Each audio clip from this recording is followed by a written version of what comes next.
Never had a child walk up to me and say something like, "Daddy, where do babies come from?" Never experienced that. Many of you have. I have, however, experienced several people saying, "Josh, do you think Arch is going to start for Texas this year?" Which in the college football sense is roughly the same. Late Kick Live, and here to inform tonight, jam-packed, high atop a noisy downtown Nashville, Tennessee. Tourists as far as the eye can see out there. Spring game reaction. I got plenty of that tonight. I've got a plea, a cry for patience for some of you who root for big-time programs who I think may be en route to a 6 or 7 win season this year, but, pay attention to this part, but may be doing it right. Just may be that the oven's not quite hot enough this year. Yeah, I'm going to talk about the Texas quarterback thing. Not a controversy, but a thing out in the state of Texas. And Florida State fans, and this show. It is a budding rivalry, the likes of which we have not seen at Pate State in quite a while. Someone asked me about it, and it occurred to me that not everyone gets it, and so I will talk about that tonight. I got some stuff on Lincoln Riley. I've got a lot to talk about. I'm going to reveal where we're going to be doing the show live from Tuesday as well. We're watching, you're watching from Garden City, Kansas tonight. They're watching, according to the live chat, from Maxville, Florida. Don't think I'm not paying attention. They're watching in Huntsville, Alabama, and Helotes, Texas. Thank you guys so much. I got 2 big stops this week. The Pate State Speaker Series has gone like 15 stops deep. Great stuff last week. We were at Florida, we were at UCF, and we were at Miami. We sat down with Napier, Malzahn, and Cristobal. All 3 of those conversations in their entirety are on the YouTube channel if you want to watch or listen to them. Hey, you know which sit-down and which stop on the Pate State Speaker Series has gotten the best reviews out of any we've done? It's the Mack Brown sit-down we had with him. Mack Brown gave us really like 2 hours, 40 minutes of it we rolled on, and it was one of those magical moments where everyone realizes there is a much older, wiser gentleman in the room. Let's shut up and let's just let him go. And let's let him talk and inform and tell stories. Coach Quinn, who's my field producer, was in the room. She cried a couple of times during the middle of it. I have had the best feedback on that Mack Brown conversation out of any of them we've done. And I've thought they were all great. And you guys, more importantly, have thought they're really good as well. So I'm going to be making an announcement momentarily about where we will be Tuesday, because a lot of you have been waiting for that one. But in the meantime, I wanted to go a little different direction tonight, and we're going to go a lot of directions because I got a whole lot of spring intel and spring games to react to. But I just wanted to just do an old-fashioned paper pop to start the show. I wanted to talk to you about reality versus expectation. And Colin, that's not the best intro, so when you cut this, start it right here. Expectations for some of these big-time programs is 9 or 10 wins a year, and this year and beyond, you're going to need to be in the playoff conversation because 12 teams make it in, which in the fan's mind that roots for a major program, it's everybody makes it in now. Not quite, but I get what you're saying there. I think about teams like Clemson. I think about teams like Auburn. I was at Miami the other day. I was at Florida the other day. I would classify Oklahoma in this category, USC, as programs where there's maximum investment, there's really high-level expectation, and I mention that list of schools because I think, or at least perceive, that the right direction is being taken. The right steps are being taken in different categories depending on their needs and their weaknesses to get where they want to go. But that doesn't mean they'll all get there this year. There's probably a 6 or 7 win campaign in there somewhere. There could be a 5-win campaign.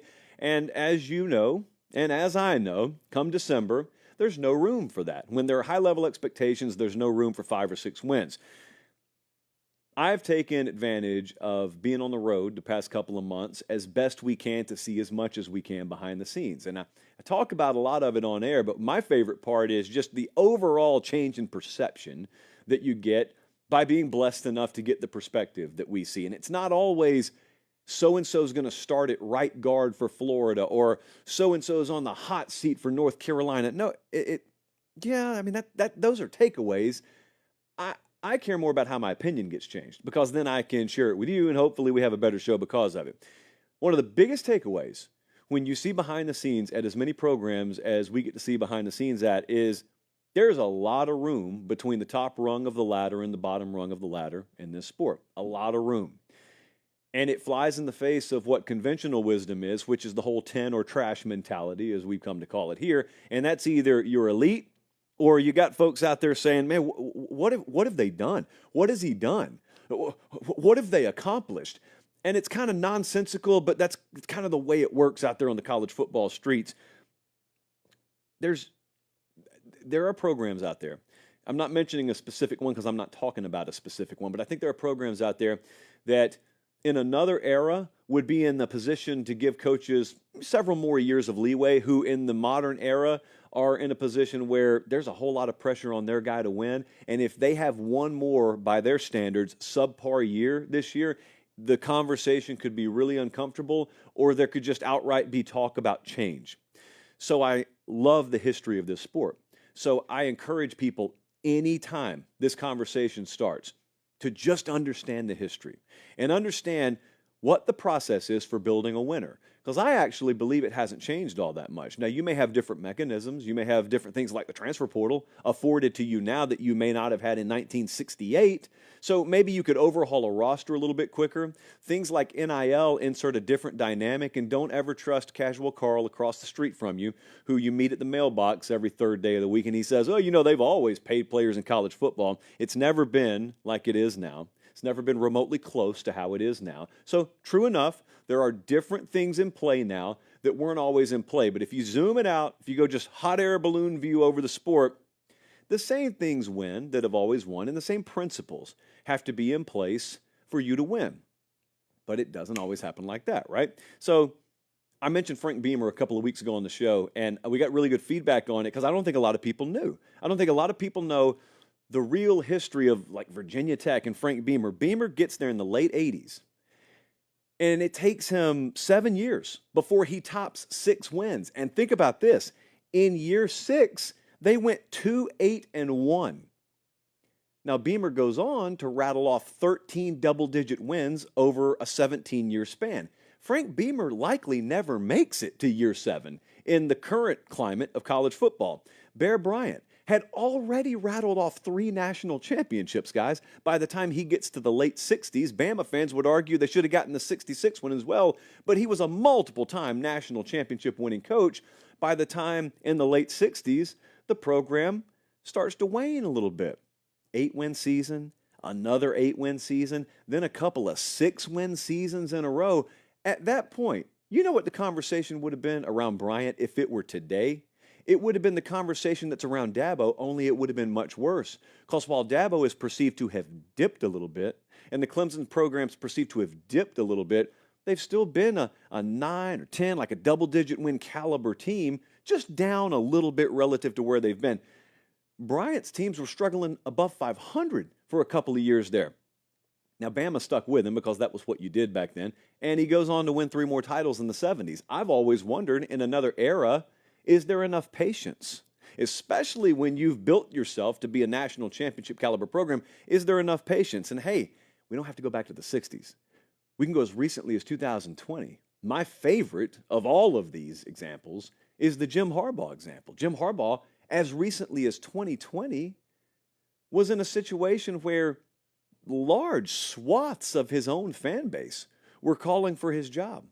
And there was a belief, and I agree with this, that had they played the 2020 game against Ohio State, they would have likely been beaten soundly, and that may have been the final nail in the coffin of Jim Harbaugh. And you never see them win back-to-back-to-back Big Ten championships. You never see them win a national championship. You don't see them rattle off 3 in a row over Ryan Day and Ohio State in the coming years. And my whole point there is, obviously, in those 3 instances, the right guy was in place. And ultimately, the right buttons were being pushed. It's just that it doesn't happen overnight. Someone out there is doing it right and is going to struggle to be above 500 this year. I don't know who. I mentioned that list of programs, Clemson, Oklahoma, USC, Auburn, Florida, and Miami, because I am either keenly aware or think I know that there are certain aspects of those programs where smart moves are being made, where proper steps and proper direction is being taken and explored. I just don't know if it's going to pay dividends in the form of a 10-plus win season this year. But today's climate, think about this, it kind of sort of mandates that you get everything right the first time. And what I mean is, if I take over a job, if I get a big-time job, realistically, when I make my hires and I implement my strength and conditioning plan and I figure out what I want in the way of nutrition and sports science and what do I want in my analytics department, how are we going to go about deviating away from the old evaluation and scouting model and dividing it towards high school recruiting classically and also the college eval for the portal and stuff and all the people, the army of people that I have to put in place.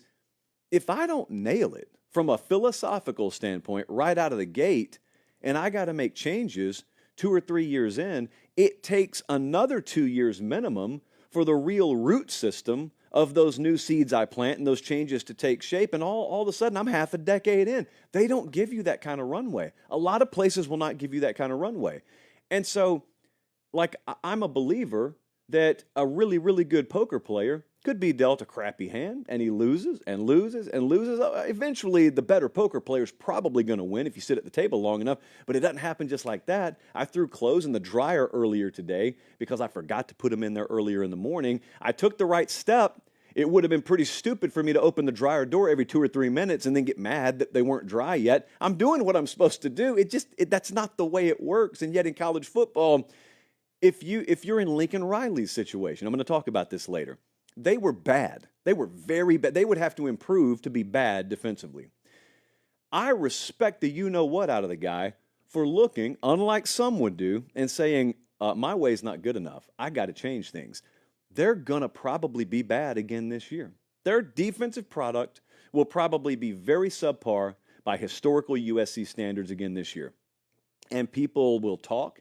If that coincides with a 7-win season, people will talk about he's not the guy for the job, and they'll talk about how they got to explore a different route. And I'll probably sit there and I'll say, you guys are USC. You know what you're capable of. It's your program. It's not my program. But did you expect it to be an overnight turnaround? Now, if you want to tell me that he should have made this move from the outset, that's fine.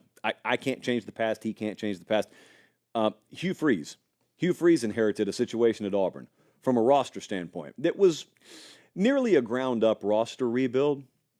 And I've sat there and talked with those guys about what it takes to overhaul that thing. It's not overnight. Miami would tell you largely the same thing. Billy Napier, we sat down with him at Florida last week, and he said, I kind of feel like we've been living on a construction site for 2 years. This is the first year where we really feel like we're just working at a site or in a building that we built, in a program that we built. Now it's ours. And if we lose, then we've lost doing it our way. But it's the first year we really feel like we're doing it our way with our team. It's funny to watch how this sport works, man. It's so funny because here's the other part, and I'll move on here because I got a lot to talk about tonight. The other part of this that's not always, it's been a pretty recent revelation to me, is there are people running athletic departments, there are people who run college football programs who are not football people. Gasp, shock, I know. And that means sometimes athletic directors out there even don't understand how to properly evaluate their head coach. And even if some of them do, sometimes it's out of their hands. And sometimes you've got other forces at work, whether it's a board of trustees member who has disproportionate amounts of power, whether it's a chancellor or a rogue president who wants different things for different reasons. What you find is what I'm talking about does not just apply to fans. I'm taking this thing off, by the way, Colin. What I'm talking about does not just apply to fans. It applies to administrators. It applies to athletic directors. It applies to people who should know better but sometimes don't. And so this isn't some woe is the head coach PSA. I just know because there are too many programs out there that still have some inherent flaws that haven't been fixed yet, but have high expectations that we are going to get to the season and we're going to see teams fall short of expectations. And some of them may be because they screwed themselves in the ground, but other ones may be just not ready yet. They've made the right moves. They're just not ready yet. I am glad you're here, though. We appreciate you watching and listening. We do this thing live multiple times per week. We have no off season. We will never even talk about it. Someone said Pate stayed unplugged. Here's the thing. We're in a very temporary studio right now.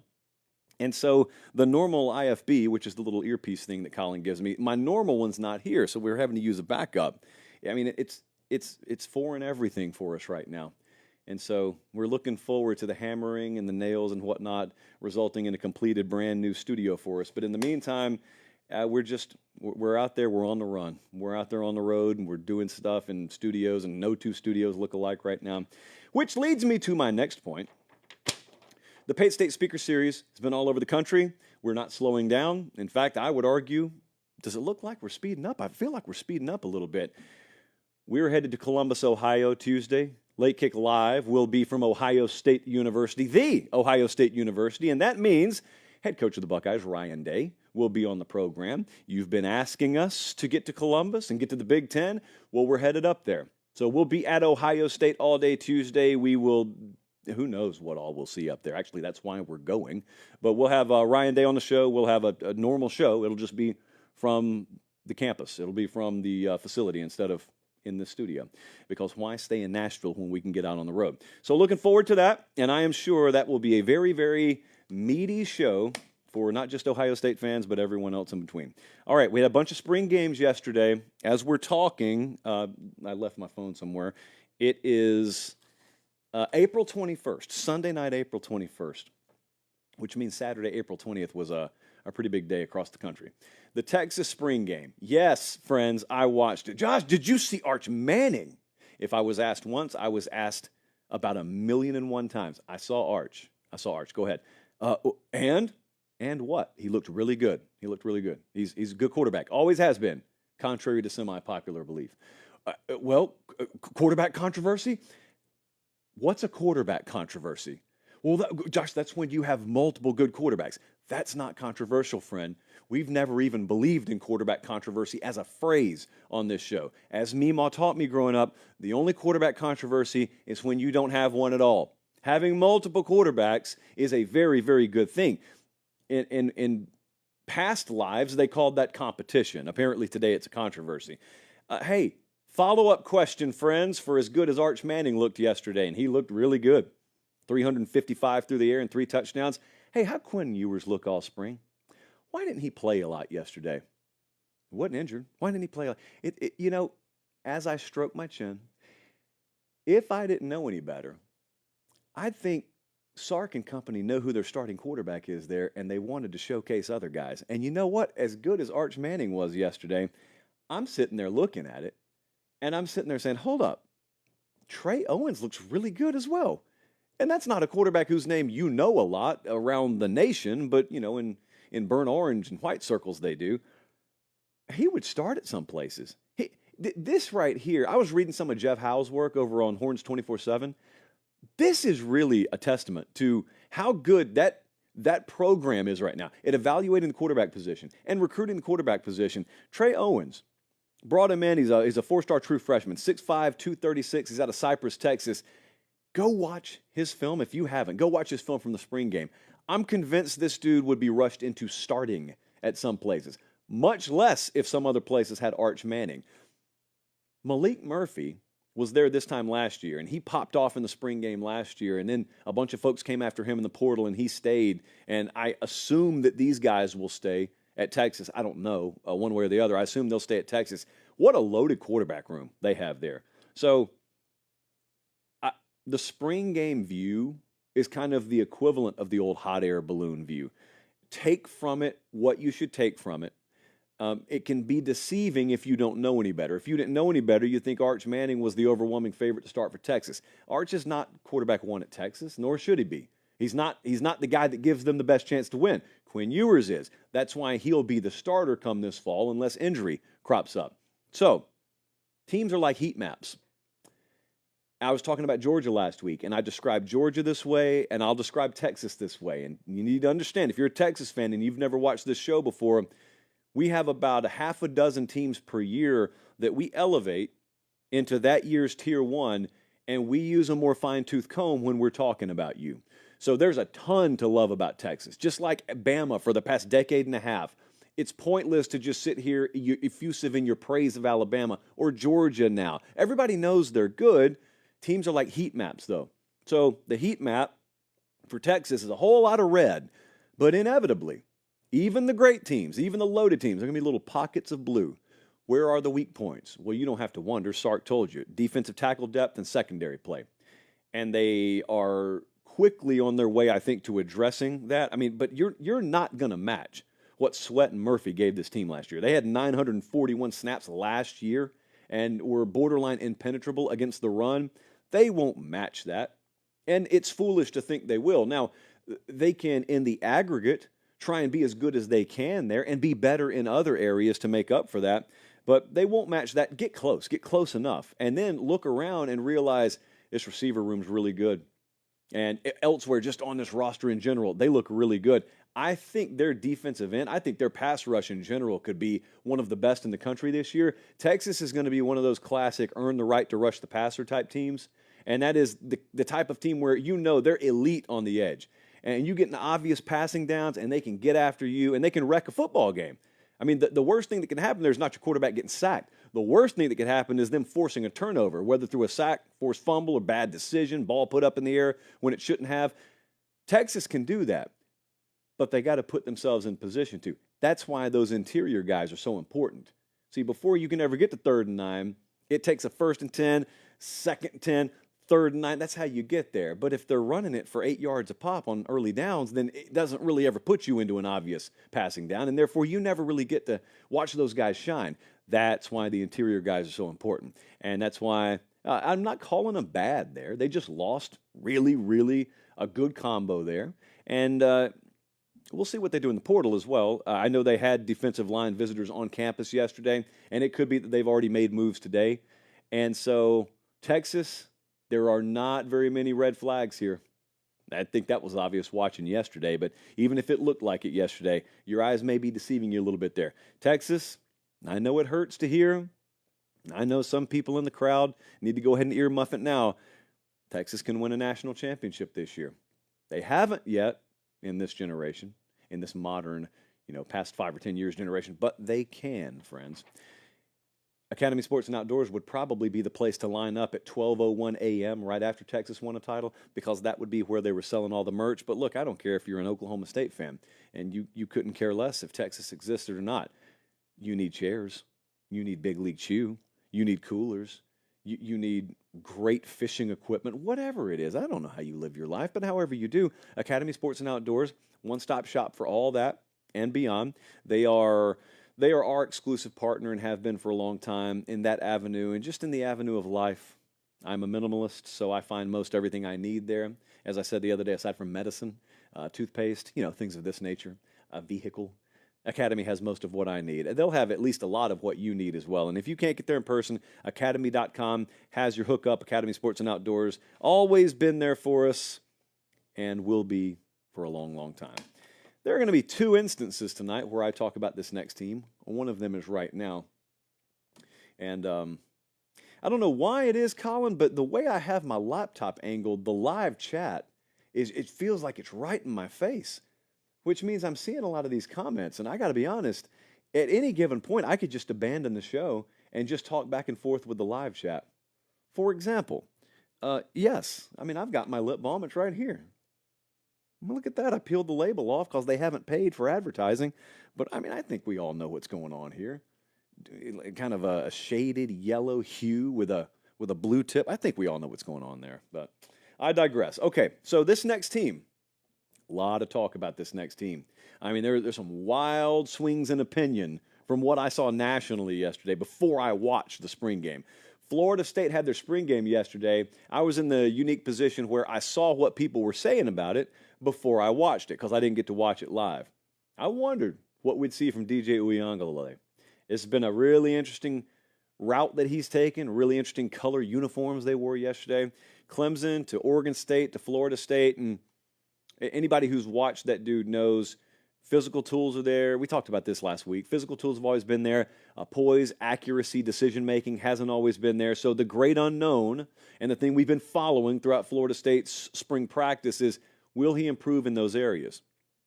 And I had reason to believe, just based on some of our folks down there, that he had made some form of improvement, especially over the last week to 2 weeks in those categories. Yesterday, I wouldn't call it overly special at all. I thought he looked very pedestrian. It was DJ Uyunglele. It was DJ Uyunglele. That's a lot of caffeine before the show. It was DJU. It was flashes, but some inconsistency, and it probably left you hoping that there's a lot of improvement if you're a Florida State fan between now and week 1, because if that's the product that you get, you probably can't lean on that to make a deep run in the playoffs. But you also know there's a lot of time still. You got summer workouts, you got fall camp, and you got the right coaching staff to develop him. How much development can be expected? Be real with the expectations there. So let's just say we play it safe on Florida State. That's how I'm going to choose to go about this. I'm going to assume we get incremental improvement, but I don't see Jordan Travis 2.0 this year at quarterback for Florida State. That just means that they have to play a more complementary style. And that's where I want to talk about their tailback room, because they got horses in the tailback room, and they got a lot of them. They got Jalen Lucas is a guy yesterday who had multiple 10-plus yard runs, elite speed. Keziah Holmes, Lawrence Toafili, Roydell Williams transferred from Alabama down there. So they've got the guys if they want to play a more Michigan style of football, if you will. But hey, it's not foreign in terms of concept, because remember, Travis didn't go down against Georgia last year. Travis went down with 2 or 3 games left in the season, and they had to revert to that style of play. And it may not have been pretty, may not have been aesthetically pleasing, but the run game and the defense had to win them games down the stretch last year. And they did. So this is not something Florida State has to learn to do. I just think it's something they may have to lean on, the idea of doing a little bit more this year. Pass rush could be really solid. We kept hearing Aaron Hester's name. And according to Brendan Sonnone over there at Knowles 24/7, he accounted for at least 5 quarterback pressures yesterday. It's always hard to tell in the spring game, but he was going against the starting right tackle, or their projected starting right tackle, for most of the day. Marvin Jones Jr. is on that defensive front as well. So, again, there are going to be a lot of areas of this team, kind of like we were talking about with Texas, where you go, I can count on that, I can count on that, I can count on that.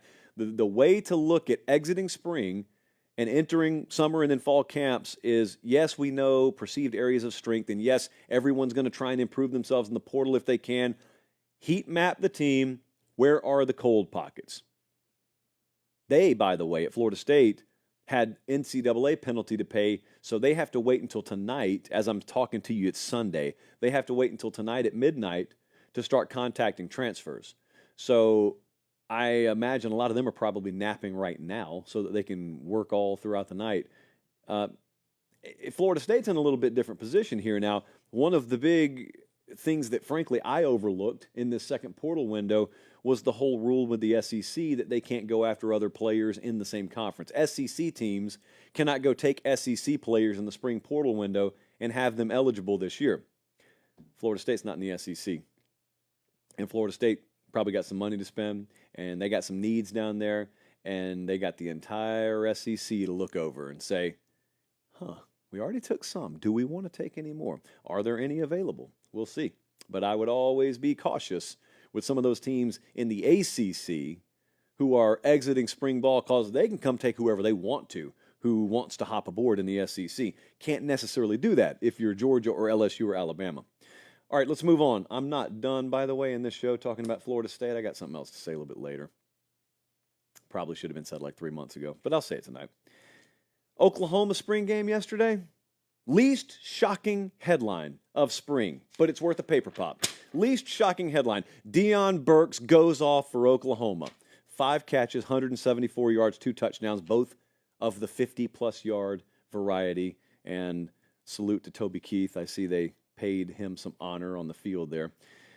Deion Burks transferred there from Purdue, so he's been there a very short time. It's pretty wild to hear people around Oklahoma talk about him.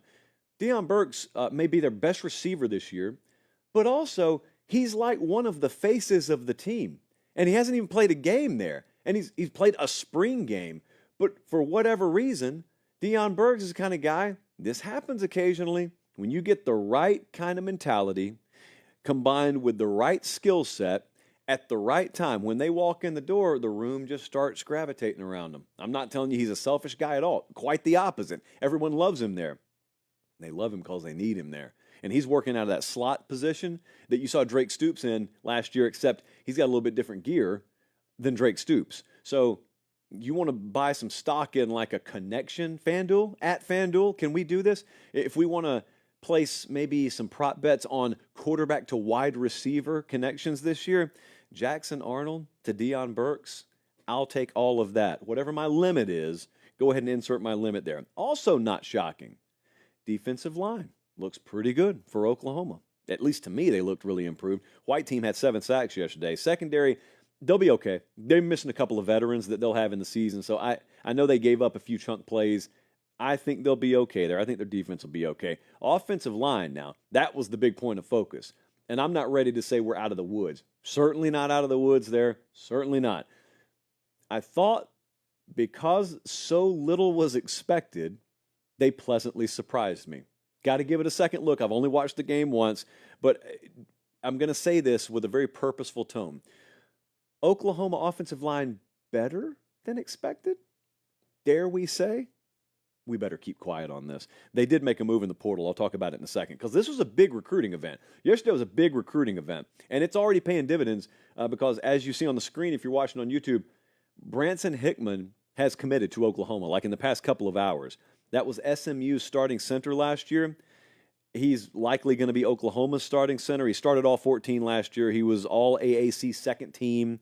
0 sacks allowed in 517 pass blocking snaps, according to our fine friends at PFF. So that's one. I don't think they're done, but that's one. I felt like Arnold to Burks, it's just some of the things that stick with you, stick in your mind. I remember A.D. Mitchell a few years ago at Georgia kind of popped off in the spring game. Well, he ends up catching balls to win a national title. This is not my Oklahoma wins the national title moment or anything, but outside of injury, I'd be very surprised if we didn't see Deion Burks go off this fall. That's not a mirage. That's not an illusion. That's just a playmaker that walked in the door in Norman, Oklahoma, and it doesn't matter how long he's been there. He is one of the centralized, focal points of that team now. They are watching us, are they, in Piscataway, New Jersey, home of the Rutgers Scarlet Knights. They're watching us in Cincinnati, Ohio. They're watching us in Vidalia, Georgia. Thank you guys so much. Big time growth on the show. Big time growth. Got a lot that we're adding to our numbers weekly. I was talking to Director Colin before the show, and I said, Colin, we get so many new viewers and listeners. Do you think people who are new here get the show?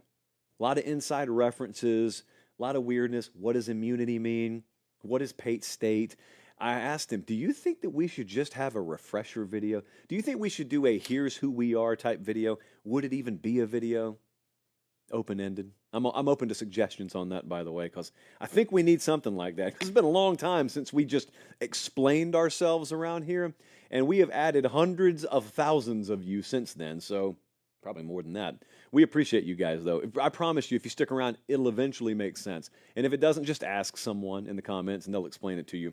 Well, here we go.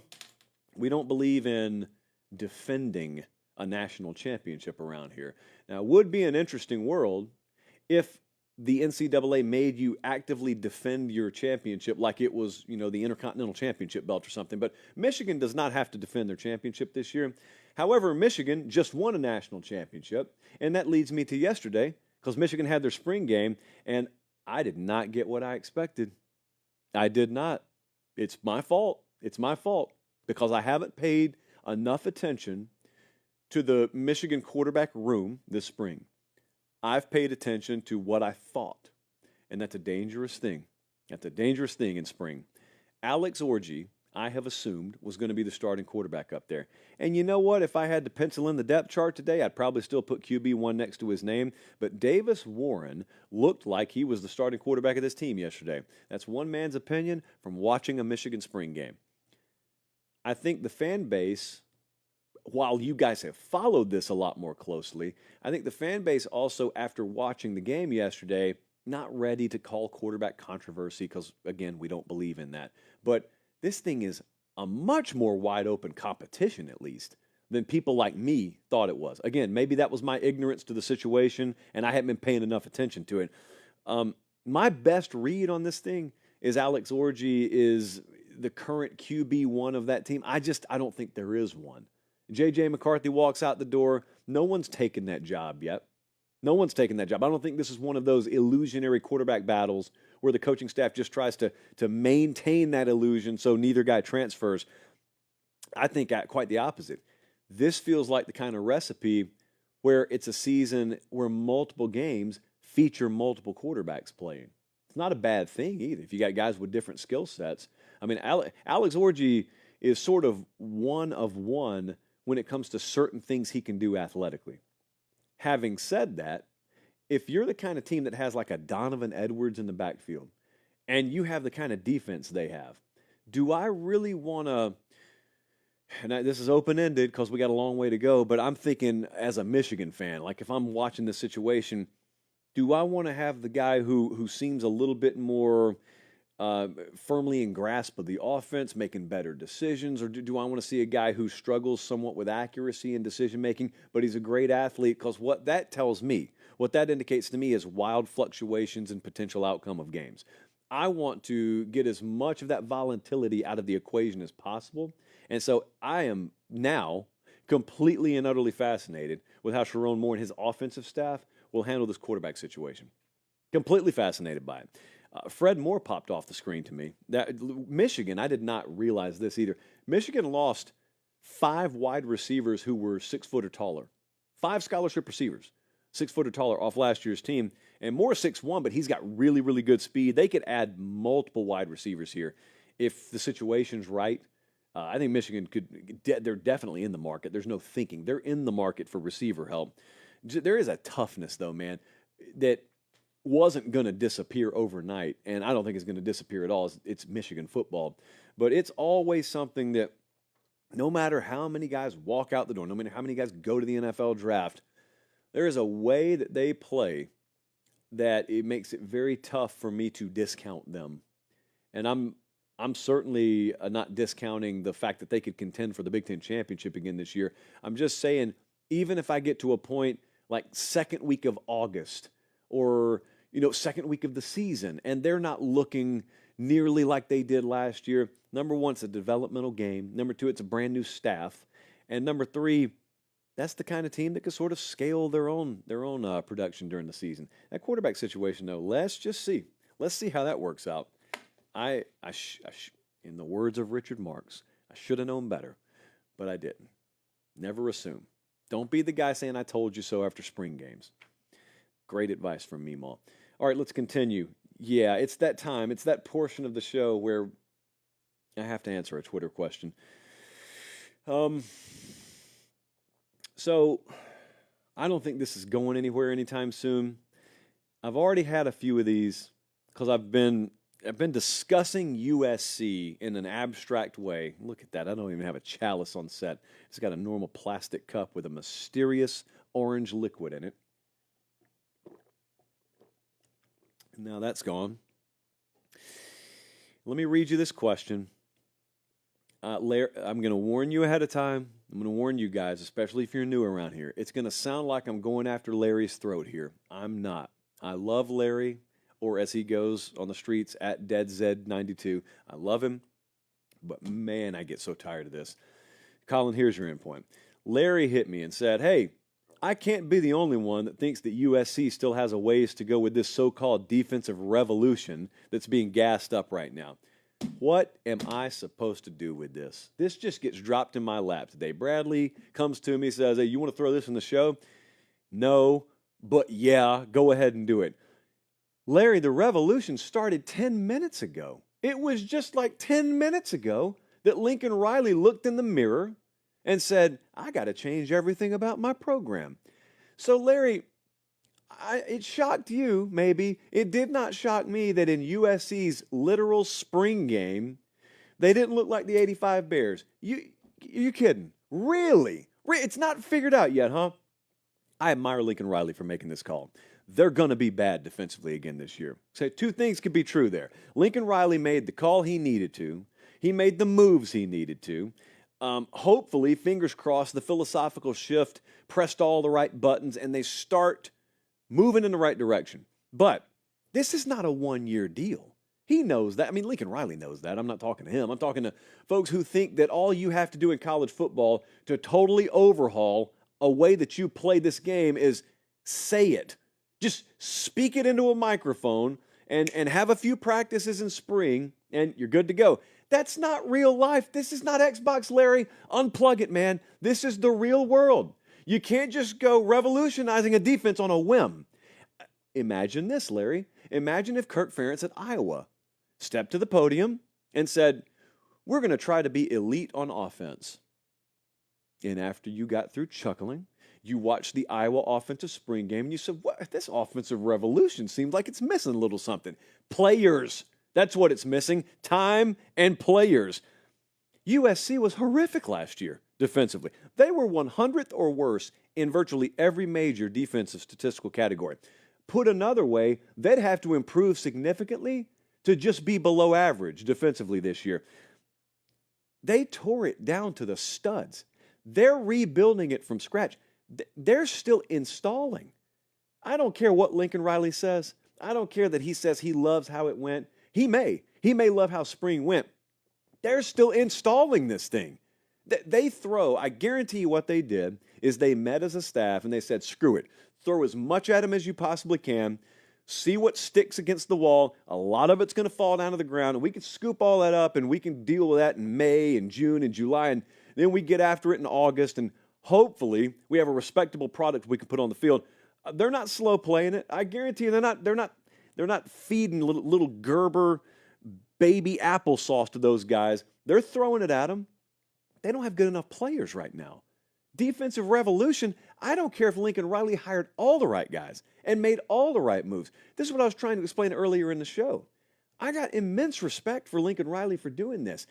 Doing it right from this point forward at USC is going to take a couple of years minimum to get anywhere close to the kind of product on the field that you want.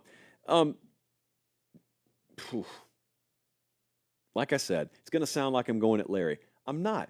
This is just, Larry's not ignorant. Larry is not ignorant. He said an ignorant thing. This is bumper sticker logic, okay? This is like the food when you are in the airport and you go to the Starbucks and you look at the samples of the food there. It looks like a maple chicken biscuit. That thing's been there 3 years. It is for aesthetics and cosmetic purposes only. Don't be biting into that thing. That's what this tweet was. It was like a showroom tweet. It's not built to withstand any legitimate scrutiny. It's not built to be walked through to a logical conclusion. Larry just threw that thing out there and then hit the gas and drove away. Well, we saw it, Larry. And Bradley, the associate, saw it, and thank goodness he brought it to my attention. Even if every correct button is pressed at Southern Cal, they will be well below average defensively this year. But you can feel it changing. You can feel the recruiting shift happening. Look at them right now. Don't be coming back. Don't be throwing it in reverse, Larry, and peeling your way back down the road and saying, recruiting rankings mean nothing in April. Well, yes, they do. Yet they don't mean everything.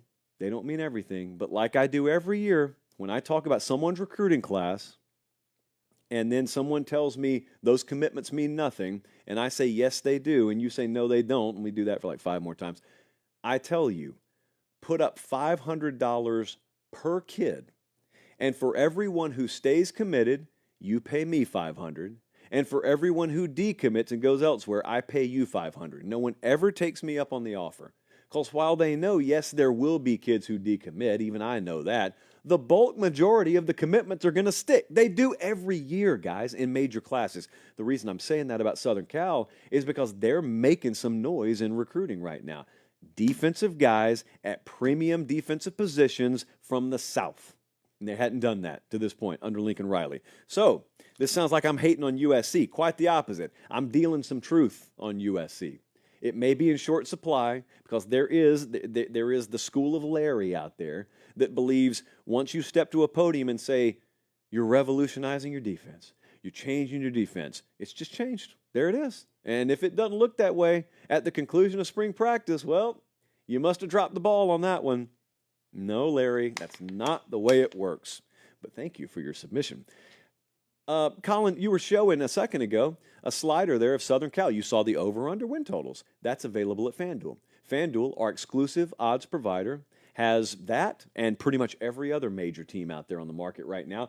And you can hit up Well, conference odds, you can hit up over under win totals. Again, my personal favorite that I don't remember seeing this time last year is for most teams, like if you look at Miami, they have odds for Miami to make the playoff and odds for them to miss the playoff. And they have that for all the major teams. Now, that's fun.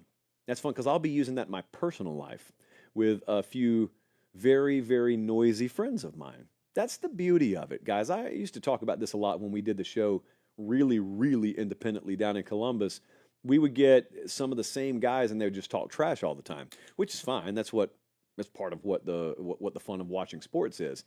But all you got to do is get folks to back up their mouth with their wallet, and you'll find out how serious they are.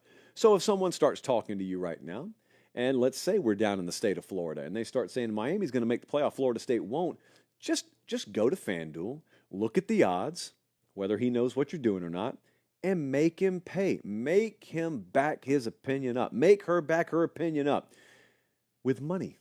That's how you find out how serious someone is about their opinion. Are they willing to put their wallet behind it? And FanDuel can help there. Now, also, if you're a very non-confrontational person and you just want to bet the over on South Carolina this year, you can do that as well. But whatever you do, go to FanDuel to do it.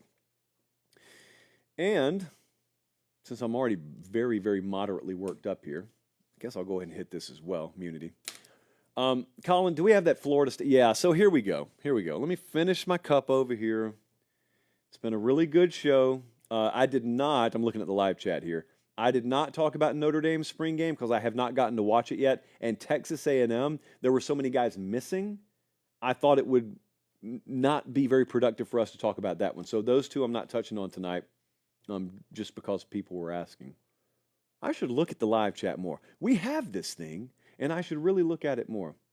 And which is crazy because I went on Rufino's show earlier tonight, and I infiltrated his live chat, but I'm not paying attention to my own. That's crazy. We'll make resolutions. Got a revolution on defense for USC. We are making resolutions on the show. Okay, here we go. No, this is not Tang in the cup. Charlie from Santa Monica, California, hit me and said, hey, what's the deal with all the Florida State fans hating on you these days? Well, Charlie, they don't all hate. In fact, most of them don't. But the ones who are vocal do. We have had explosive growth, actually, in the Tallahassee/Florida State market. So we've never had more Florida State folks watching the show than we do now. But some of them do hate the show. Some of them do strongly dislike me. Hate's a strong word. They can use it if they want to. But some do feel that way. And I get it. We've talked about this, but it's been a little while. So I'll just quickly walk you down how this happened. And if you're unfamiliar, but you remember what happened with Florida State last year, here's how this went down. They got a lot of reason to be mad, even at folks like me. So I haven't fought back on that. I've just kind of said it is what it is. So Florida State folks believed that they deserved to be in the college football playoff last year, and they didn't make it in, and that made them very, very angry.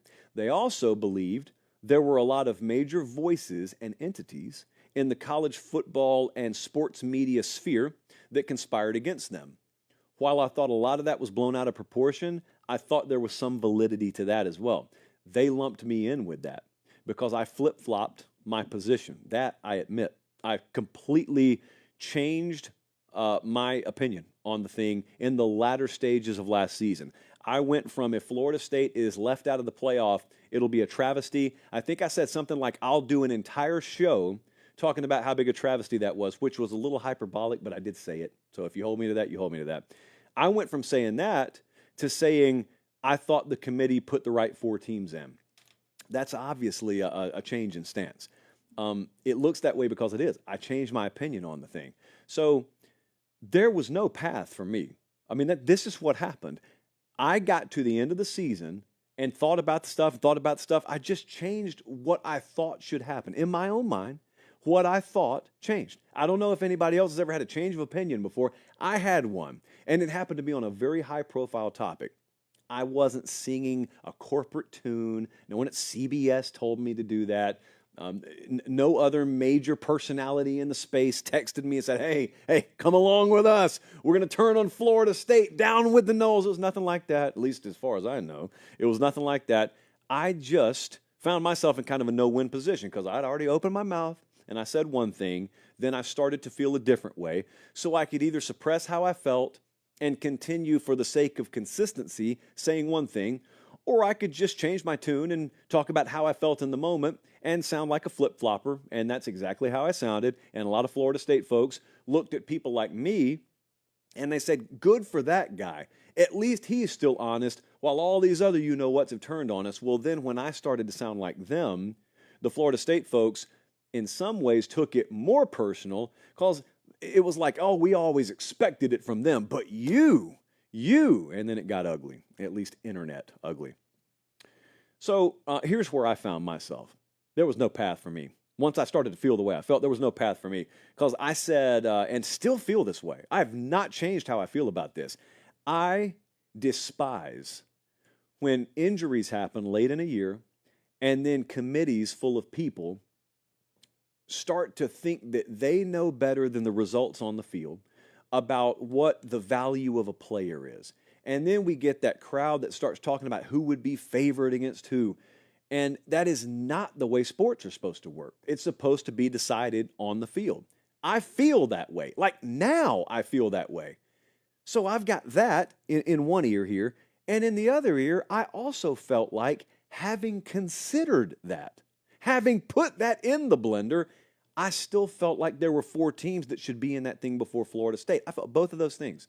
Most other people you heard have the argument, they either just flat out felt Florida State should have been in, or they thought the Travis injury should keep Florida State out. That's not how I necessarily looked at it. So anyway, it's really, really, it's like a 4-flavor pot of Jell-O. It just tastes terrible.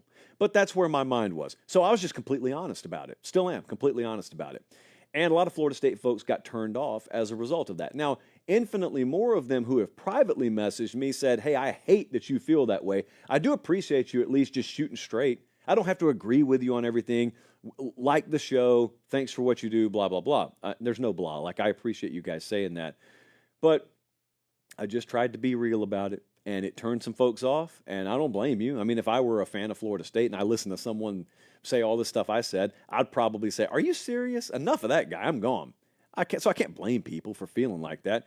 If we lost some viewers and listeners over it, we lost some viewers and listeners over it. At the end of the day, you got choices.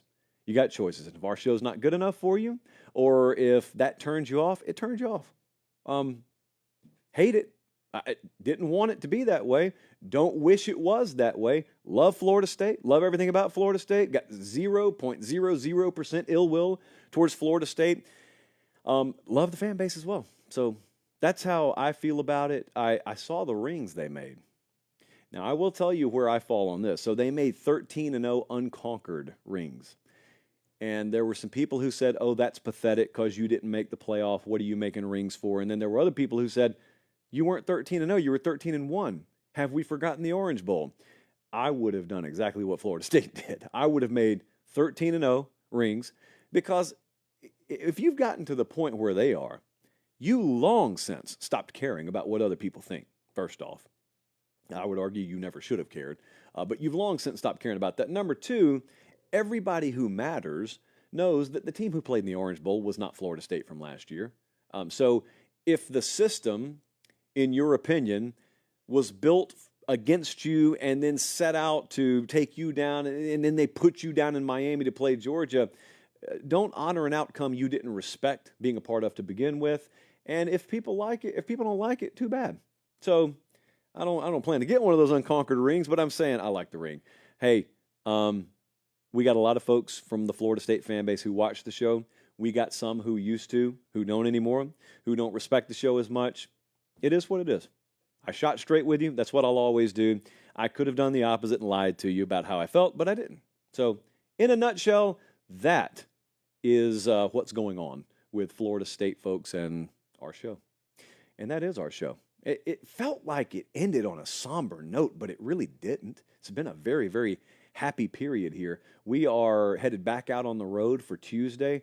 This is the time of year, by the way, typically where we cut back to doing just a Sunday and Thursday show, but we've been on the road so much, and we've been at so many places and had so many sit-downs, we haven't really come off our 3-show-per-week rotation.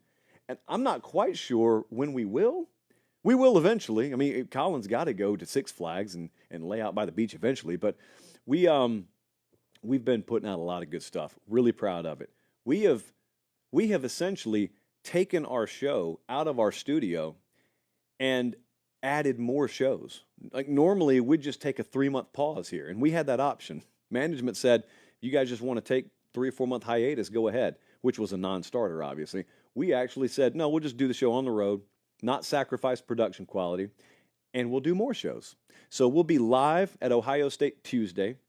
I will announce probably Wednesday where we're going to be Thursday, but we're going to be at another major program Thursday, and we'll have 2 more sit-downs with major head coaches in college football.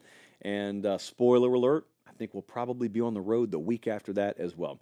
So no end in sight. Just got to make sure we fly back Friday to play softball because the team is 4-0 on the young season, and it feels good, but job's not finished. Thank you guys so much for producer Colin. Well, actually tonight, Director Colin's always Director Colin. For producer Belchie in the interim, and for Bradley, the associate, and everyone else here, I'm Josh Pate. Take care. We'll see you Tuesday night. Until then, God bless.